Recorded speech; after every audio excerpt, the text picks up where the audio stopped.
Hi, I'm Kevin from Brooklyn Hardscape, and this is, as promised, a little more in-depth tutorial into thermoplastics and how I use them. I did this quick windblown tree hardscape just to show, as an example of what you can and can't do. I didn't finish it, obviously, because I have a commission piece that I'm working on. I actually need these pieces. Hardscape has been hard for me to get. Deliveries are almost impossible at the shop, and we actually had to buy a truck to be able to get our deliveries from the hubs for FedEx and UPS. Seattle is an interesting place, and we're still trying to learn to work with it. But as you can see, this is very basic, very simple. This is definitely something that would be covered in moss. I threw in some small pieces so that you could, in the demo you can see how easy it is to add the small pieces. But this is about to get torn apart tomorrow morning, and I really just didn't want to really work on it. I just did a little bit of sanding to show how to blend this part and, blend over here. I'll probably be doing more hardscape tutorials in the future. It's simple and it's fun. Now, as I was ripping apart one scape, because I'm also going to be rescaping a couple of things, I'm really trying to get the shop and studio where I wish it could be. It's taken a lot of time. I had to rebuild all the stands, for instance. During the pandemic, lots of people picked up hobbies. I picked up on some woodworking, so I've been building everything myself. It's been challenging, but to show how strong thermoplastic is, I did rip apart a new tank. Now this is actually hardscape for a tank that's been in my garage. It was IAPLC 2020, and I just broke it down. It actually traveled all the way from Brooklyn. Had to stop in Ohio and has been in my garage since.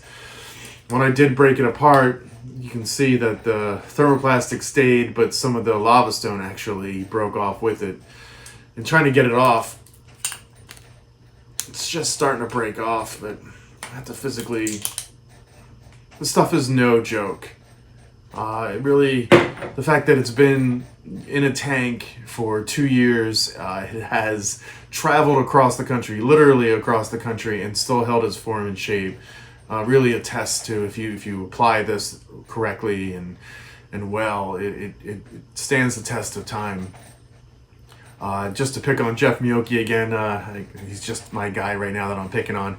But I've suggested it to him on 2 different occasions. He actually replies exactly the same every time, and his reply is always, "I've tried this in a saltwater tank and nothing would grow on it." There are ways of getting around that. A freshwater tank is a lot different. Moss specifically will literally just drape over it. You can do other things like glue a little bit of substrate on it, or if only a little bit is showing, like it will attach. I've had plenty of different kinds of moss attached to the thermoplastic, and I've even had a couple of epiphytes who had no problem with it. So, just try to get the last little bit of this. It's just not coming off. I'm going to have to use a heat gun. But that's the other thing, and in the tutorial you're going to see where I'm going to take a bunch of scraps from this actual hardscape, from the hardscape that I just broke down, and reuse it.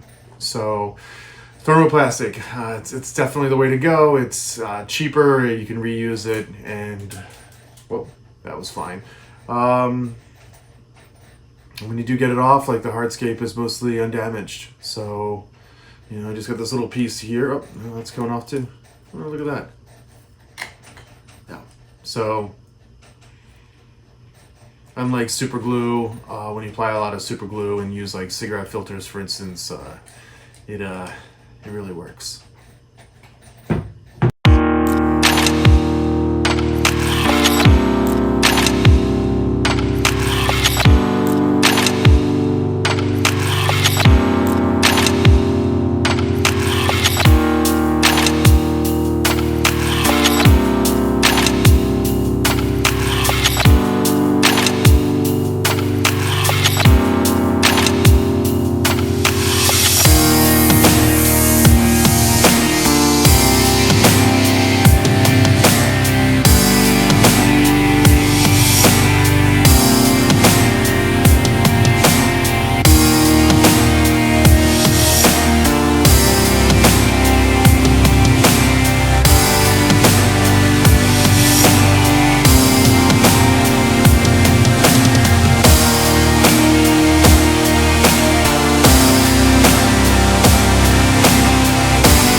As you can see, it's pretty easy to use. Really, it didn't take me that long to master, but you definitely should practice a little bit before you do a final hardscape. I find that using the Gorilla Glue brush is the best way to go. You don't need a lot of super glue. You just need enough that the thermoplastic has something to grip onto. I've mentioned this in a couple of tutorials. I think I did a video 2 years ago. I'll be popping out stuff when I can if I have something new or if somebody asks me a question. I find that it's a lot easier to do a YouTube video, so definitely like and subscribe. You'll see some cool stuff coming. And if you have any questions, you can always email me at hello@brooklynhardscape.com. Leave a message on Instagram or comment below.